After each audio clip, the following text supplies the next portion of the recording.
Kamusta ka, Bernie? Alam mo ba ang tawag dito? Ito ay ang engine fire push button switch na located sa overhead panel.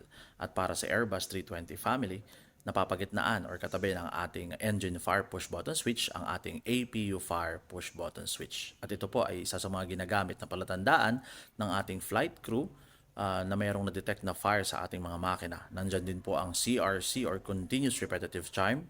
Umiilaw din po ang ating master warning sa ating glare shield panel, pati na rin isa pang visual indication sa ating center pedestal. At ang ating pong engine fire push button switch ay isang guarded switch na kapag pinindot ng ating mga flight crew to release out ay nakakat off ang supply ng fuel, electrical power, hydraulic, pati na rin po ang bleed air supply. At bukod dito, kapag pinindot din po ito ng ating flight crew to release out ay na-arm po ang ating extinguishing system. Alam mo ba ang tungkol dito?